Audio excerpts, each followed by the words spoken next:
And speaking of podcasts, what on earth was Liz Truss talking about yesterday? You know my theory about Twitter, don't you? The reason why a certain type, and they may well change now that Elon Musk looks poised to go ahead with his purchase, people who I think, if you say sort of, who are constantly whining, but think that they're the fans of freedom, delighted about Elon Musk's plans to buy Twitter. I kind of look at that and think, why is everyone so happy? And the answer is almost every platform in this planet, and certainly in the English-speaking world, almost every platform is owned by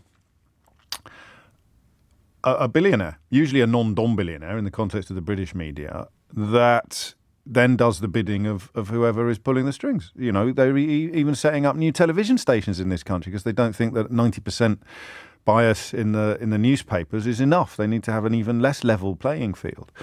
And Twitter is an antidote to this because it allows people to build up fairly huge followings and reach large numbers of people without any corporate sponsorship whatsoever, without having to toe any party lines or sort of commercial diktats. And who is going to be most terrified by that? Answer, the people who own newspapers, I think, or indeed perhaps these weird new television stations full of sort of anti-vax claptrap and stuff like that.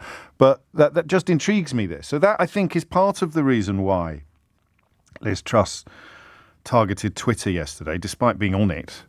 And podcasts got a mention. I'm trying to remember what else was on the list. We're talking about the anti-growth coalition. And what I'm going to ask you is whether or not you think it's going to work. Because how long ago did I say to you that they need to come up with a new enemy?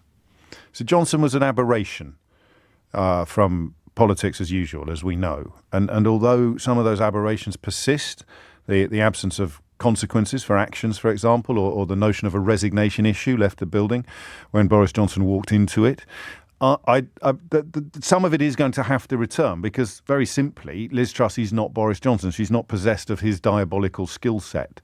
And one of the things that is going to have to return, because this is a Conservative government, is the targeting of a useful enemy. And by useful, I don't actually mean that it has to exist. I just mean that it has to be describable.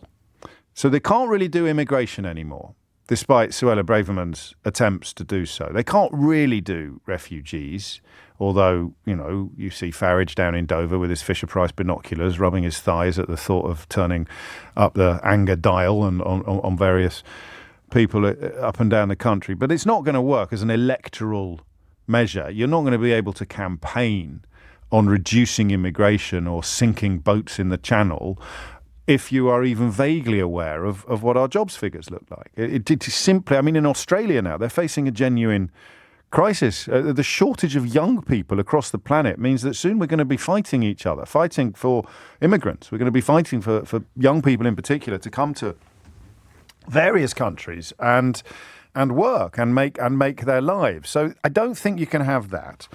You can't have the EU because we've left it, you see, as the Mayor of London reminded us just a few moments ago. You can't point at Brussels as the enemy. They might try and revivify the pig-headed, ignorant dislike of the European Court of Human Rights or even the Human Rights Act, but it's not going to get the same traction as Brussels and bureaucrats and unelected whatever's got. So you can't have immigrants, really, because we need them.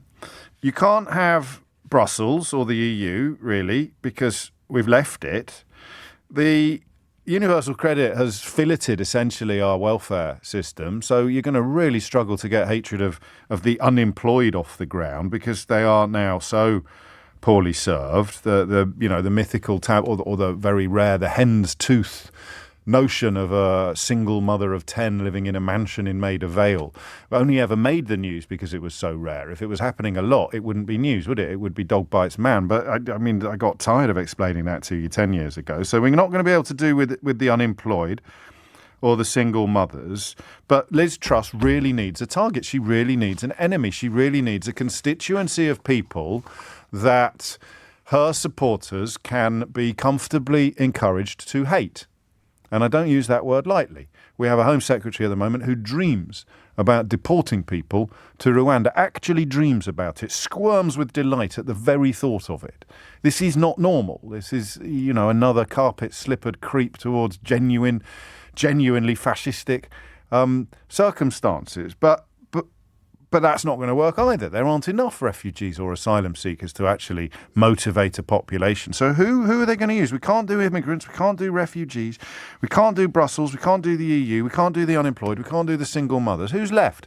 The footballers aren't kneeling anymore at many games, or certainly it's not a requirement anymore. What? So I put that down. We can't have the footballers. BLM in general seems to be. I guess that would be probably still on the list, but you're not really. I think people have woken up to the fact that even Steve Baker, Brexit hardman Steve Baker, said at party conference this week that the notion that it's some sort of neo-Marxist organisation is absolute bilge. So who's she going to go for? What I want you to do now, I want you to think about your Daily Mail reading Nan. All right, or your Daily Mail reading Dad. It doesn't actually have to be the Daily Mail. They might just get all their news off Uncle Keith's Facebook. But people who are constantly obsessing about dinghies, people whose social media is full of CCTV footage of ancient crimes being committed by people of colour, and there's no crimes or footage on there anywhere of crimes being committed by white people because they're racists. The kind of person I mean. Don't have to be a racist, but they've swallowed the Brexit stuff. They've swallowed the unemployment rhetoric. They've been encouraged to hate on Brussels or hate on immigrants or hate on refugees or hate on unemployed people. They got very cross about the kneeling footballers.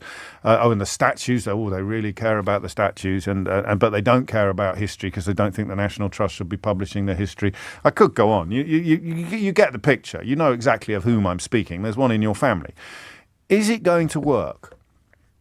Because Liz Truss has come up with a new enemy to replace Brussels, to replace immigrants, to replace single mothers, to replace unemployed people with flat-screen televisions. Do you remember when that was the big bête noire of the rabid right, all the angry Bigginses queuing up to attack people with flat-screen televisions, even though for about 10 years, possibly more, you haven't been able to buy a television in this country that isn't a flat screen. But anyway, she's come up with a plan. She thinks she's got it. 0345 6060973 is the number you need to tell me whether, just simply put, whether or not you think this is going to work.